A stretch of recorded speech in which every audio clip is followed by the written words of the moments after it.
अस्सलाम वालेकुम बच्चों। बच्चों जैसे कि तय था कि महाटीटी की नोटिफिकेशन 2 या 4 दिन में आनी थी, तो आज ऑफिशियली महाटीटी की वेबसाइट पे मतलब परीक्षा परिषद की वेबसाइट पे महाटीटी की नोटिफिकेशन आ गई है। कब एग्जाम के फॉर्म भरने हैं, एग्जाम कब है, सारी डिटेल एक एक करके समझेंगे। आप लोगों को चेक करना है। देखो, एक सुबह से ही एक पीडीएफ सर्कुलेट हो रही थी इंटरनेट पे, व्हाट्सएप में, तो मतलब बहुत सारी ऐसी डिटेल आती जो ऑथेंटिक नहीं रहती। तो जो भी चीज़ें ना पहले क्रॉस चेक कर लेना। किसी भी आप जो भी एग्जाम की तैयारी कर रहे हैं या जो भी डिपार्टमेंट से रिलेटेड है, उसकी ऑफिशियल वेबसाइट पे आना, वहाँ आपको सब देखने को मिल जाएगा। जैसे कि परीक्षा परिषद की वेबसाइट पे यहाँ पे देखिए एक कॉलम तैयार करे उन्होंने यहाँ पे, और यहाँ पर परीक्षा परिषद ने उसकी जो ऑफिशियल नोटिस है ना वो डाली है। यहाँ से डाउनलोड करके आप देखेंगे तो कुछ इस तरह आपको नोटिफिकेशन दिखेगी। तो एक एक चीज़ समझाता, आराम से समझना। उससे पहले जो बच्चे तैयारी कर रहे होंगे टीईटी की भी तैयारी कर रहे होंगे, तो 18 तारीख से एक बैच शुरू होने वाली है वहाँ टीईटी की। ऑनलाइन भी है और ऑफलाइन भी है, उर्दू और इंग्लिश मीडियम के लिए। क्लास में सारी तैयारी कराते, अच्छे से पूरी तैयारी कराते, अच्छे रिजल्ट भी आते हैं अल्हम्दुलिल्लाह। जो भी बच्चे इंटरेस्टेड है तो यहाँ पर कॉन्टैक्ट डिटेल है, ऑनलाइन वाले कॉन्टैक्ट कर लेना और ऑफलाइन वाले ये एड्रेस पे विजिट करना।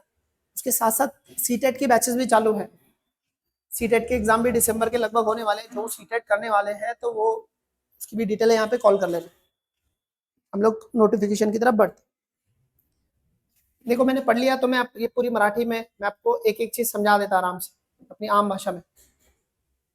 तो यहाँ पर ये वही बातें हैं, जनरल बातें, हमारे जो काम की जो जरूरी बातें हैं, मतलब आप पढ़ लेना। ये फॉर्मेलिटी करती परीक्षा परिषद, वैसी फॉर्मेलिटी है, क्या है क्या है। तो आपके एग्जाम जो एक्चुअल में रहने वाले हो, जो एग्जाम रहेंगे वो ये यहाँ पे ये टाइम टेबल आपको देखना है। बाकी फॉर्मेलिटी है सारी की सारी। तो आपके ऑनलाइन फॉर्म भरने की डेट शुरू होने वाली है 15 सितंबर 2025 से शुरू होगी, और 3 अक्टूबर 2025 तक फॉर्म भरने की डेट है आपकी। फॉर्म ऑनलाइन भरना है, ऑफलाइन नहीं भरना है। ऑनलाइन की वेबसाइट नीचे दी है, वो देख लेना। फिर बाद में आपका हॉल टिकट कब आने वाला है, तो 10 तारीख को आपका हॉल टिकट, 10 तारीख से लेकर एग्जाम के लास्ट डेट तक आप देख सकते हो। हॉल टिकट यहाँ से डाउनलोड कर सकते। दूसरा, परीक्षा की डेट, जो पेपर फर्स्ट रहेगा उसका मॉर्निंग में सेशन है 23/11/2025 सुबह 10:30 से लेकर 1 बजे तक आपका पेपर रहेगा। मतलब 2.5 बजे का, 2.5 घंटे का पेपर होता है आपका। उसके बाद में उसी दिन सेम डेज पे दूसरा पेपर रहेगा। पेपर फर्स्ट मॉर्निंग में और पेपर सेकंड दोपहर में रहेगा 23 तारीख को ही। उसका टाइम रहेगा 2:30 बजे से लेकर शाम के 5 बजे तक पेपर चलेगा आपका। तो कुछ इस तरह का शेड्यूल है। अब आपको फॉर्म भरना है ऑनलाइन, तो कहाँ से भरना है, तो ये ऑफिशियल वेबसाइट दी है, यहाँ पर इस पे जाना है, यहाँ पर डिटेल शेयर करनी है। यहाँ पर एक पूरा बुकलेट आता, पूरा आराम से पढ़ना, गड़बड़ नहीं करना। खासतौर पे कैफे वाले के पास जाकर फॉर्म नहीं भरना। अगर फिर भी आप भरते तो खुद बैठना उसके पास, क्योंकि पिछले 6 साल से देख रहा हूँ मैं, कैफे वाले बहुत सारी गलतियां करते हैं और फिर उसका जो प्रॉब्लम है ना बच्चों को होती है, तो याद रखो। उसके अलावा और कुछ छोटी मोटी डिटेल है, मतलब ये तो प्रेस नोट है, उसके नीचे ये सब डिटेल है। न्यूज़पेपर में छपाने के लिए वो लोग प्रेस नोट रिलीज करते हैं, तो वही बातें इसमें जो मैंने अभी बताई आपको। उसके अलावा इसमें कुछ जरूरी बातें वो एक एक करके समझाता, आराम आराम से देखना, ठीक है। अब यहाँ पर जो परीक्षा, मतलब आपको परीक्षा का जो आवेदन पत्र भरना है, मतलब ऑनलाइन फॉर्म भरना है, तो उसकी जो भी शुल्क है वो आपको डिटेल ये वेबसाइट पे जब नोटिफिकेशन आएंगी तब पता चलेगा इसके लिए कितना है। अभी पूरी डिटेल पब्लिश उन्होंने की नहीं है, सिर्फ अभी मोटा मोटा जानकारी दी है, तो वही बताने की कोशिश की यहाँ पे। उसके बाद में अर्ज भरताना परीक्षित इतना दावी 12वीं शैक्षणिक व्यवस्था आहर्ता विभाग। जब भी आप फॉर्म भरेंगे तो 10वीं के, 12वीं के और आपका जो भी व्यवसायिक क्वालिफिकेशन है, व्यवसायिक मतलब प्रोफेशनल क्वालिफिकेशन, जैसे कि आपका डीएड हुआ होगा या फिर बीएड होगा, तो इनके सर्टिफिकेट सामने रख के फॉर्म भरना। और जो भी रिजर्वेशन के डॉक्यूमेंट्स होंगे, आप रिजर्व कैटेगरी में होंगे तो उसके डॉक्यूमेंट सामने रख के फॉर्म भरना, गलतियां मत करना, ऐसा साफ साफ कहना है उनका। उसके बाद में यहाँ पर आपको क्या करना है, इनके अलावा आपको आपका जो रिसेंट जो फोटोग्राफ है, पासपोर्ट जो आपको सबको पता है, उसके साथ साथ आपको क्या करना है कि सिग्नेचर और एक एफिडेविट आएगा आपको नोटिफिकेशन में मिल लेगा, स्वयं घोषणा पत्र बोल के यहाँ पे। तो वो एफिडेविट जो भी रहेगा पेपर में जब फॉर्म भरेंगे उसके साथ आएगा, जब नोटिफिकेशन डिटेल सामने आएंगे तब, तो उसको भरना है और अपलोड करना है आपको। और बाकी आपके जो आधार कार्ड वगैरह है वो नॉर्मल चीजें हमेशा की। इसके बाद में अगला क्या है, सदर परीक्षेत प्रवेश होणार इच्छिणाऱ्या उमेदवारांनी ईमेल SMS वगैरे होऊ शकते, त्यामुळे उमेदवारांनी स्वतःचा ईमेल ID और भ्रमण क्रमांक अचूक द्यावा। देखो, मतलब आप महाटीटी दे रहे, यहाँ से लेकर तो टेट देकर पवित्र पोर्टल और फिर आपकी अपॉइंटमेंट लेटर आने तक, मतलब करीब करीब 2-2.5 साल की प्रोसेस क्या है। तो यहाँ पर ये आपका ईमेल ID और आपका मोबाइल नंबर बहुत इंपॉर्टेंट रोल प्ले करता है। तो आज जो आप फॉर्म भरते ईमेल आईडी जो डालेंगे और जो मोबाइल नंबर डालेंगे वो ये सोच के डालना कि आने वाले 2 3 साल तक 2 साल तक करीब करीब आपको एक ही रखना है, क्योंकि आगे बहुत दिक्कत होती है, खास करके जो लड़कियां हैं। आमतौर पे क्या होता है कि लड़कियों की शादी होने के बाद में उसके बहुत सारे डॉक्यूमेंट्स नंबर वगैरह चेंज हो जाते हैं, तो फिर आपकी प्रोफाइल इधर कुछ और से बनी होती है और आपका जो कॉन्टेक्ट डिटेल कुछ और रहती है और आपके पास होता कुछ और है, तो बहुत सारी लड़कियों को बहुत दिक्कत आती है। तो याद रखिए कि यहाँ पर आप जो ईमेल आईडी डालेंगे और जो मोबाइल नंबर डालेंगे आपका, तो वो ये सोच के डालना कि वो लंबे समय तक आपके साथ होना चाहिए, ये बात याद रखना। बाकी वही बातें इसमें आपको मतलब कांटेक्ट करेंगे उन लोग, एसएमएस करते हैं, ईमेल करते हैं, आगे जो भी मतलब प्रोसेस आती है, तो तब वही बातें इसके अंदर दी है। उसके अलावा सदर जाहिरात अनुसार मैंने ऑनलाइन अर्ज करता ये ऑफलाइन, यहाँ पर आपको ऑनलाइन अर्ज करना है, मतलब ऑनलाइन एप्लीकेशन करना है, ऑफलाइन करना नहीं है। ऑफलाइन का जमाना चला गया तो करने की जरूरत नहीं है। और जो ऑनलाइन की जो फीस रहेंगी तो वो बैंक ऑनलाइन बैंकिंग वगैरह, credit card, debit card, UPI वगैरह से करनी है आप। उसके बाद में चलन ऑनलाइन, ये सब बातें, चलन वगैरह बैंक में जाके भरना नहीं है, ऑनलाइन ही करना है सारी चीजें, कोई बात है। उसके अलावा आखिरी में क्या है, अर्ज स्वीकारण्याची अंतिम दिनांकापर्यंत परीक्षा शुल्क ऑनलाईनरित्या स्वीकारली जाईल।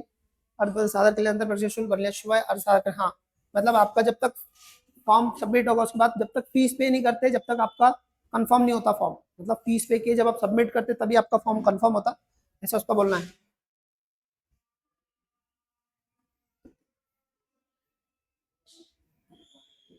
आगे काय है, ऑनलाइन आवेदन पत्रासोबत कोणत्याही कागदपत्राची प्रत जोडण्याची आवश्यकता नाही।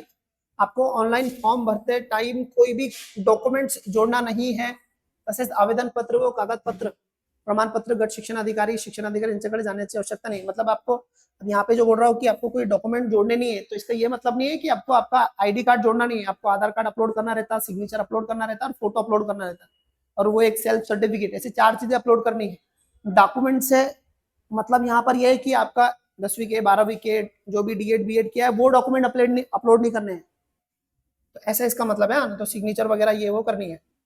7 नंबर का पॉइंट क्या बोल रहा, मूळ प्रमाणपत्राचे पडताळणीस अधीन राखून उमेदवारांनी परीक्षा तात्पुरता प्रवेश दिला जाईल। मतलब कहने का मतलब है कि आप लोग सही डॉक्यूमेंट देखकर ही आपका फॉर्म भर रहे हैं, ऐसा मान लिया जाएगा। मतलब आप जो डिटेल देंगे उसको सही मान के आपको एडमिट, मतलब आपका एग्जाम हो जाएगा, बट जब आप ज्वाइनिंग करेंगे तब वेरिफिकेशन करेंगे तब आपको सारी चीजें देनी होंगी, वरना ये अभी का आपका टीटी वीटी है ना, तो इसको वो क्या करेंगे, निरस्त कर देंगे, मतलब कैंसिल कर देंगे, ऐसा इनका कहना है। तो यहाँ से यहाँ तक वही बातें सब जो मैंने अभी बोली आपको। उसके बाद में यहाँ नीचे अगला पॉइंट देखते हैं, एकापेक्षा जास्त आवेदन पत्र भरल्यास अंतिम भरलेला आवेदन पत्र ग्राह्य धरण्यात येईल, आधी सदर केलेले आवेदन पत्राचा शुल्क परत केला जाणार नहीं।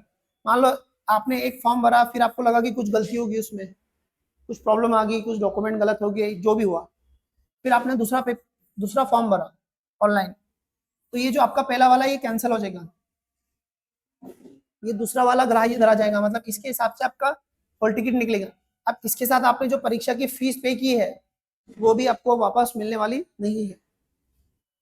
9 नंबर का पॉइंट देखते हैं। हाँ, ये वाली जो पॉइंट है ना, तो ये वो लोगों के लिए जिन्होंने 2018 और 2019 में जो टीईटी पास करने के लिए फ्रॉड किया था, मतलब किया था, ऐसा केस है उन पर। मतलब जो लोगों ने सेटिंग करके पास करके, मतलब जाली काम करके पास होने की सर्टिफिकेट लिए या फिर जो भी किए, तो वो लोगों को महा टीईटी बैन है, मतलब वो दे नहीं सकते आप। अगर आपने गलत जानकारी भर के फॉर्म भरा हुआ और एग्जाम देने की कोशिश करेंगे तो ऐसा जब भी उनको पता चलेगा तो और एक केस आपका होने वाला है।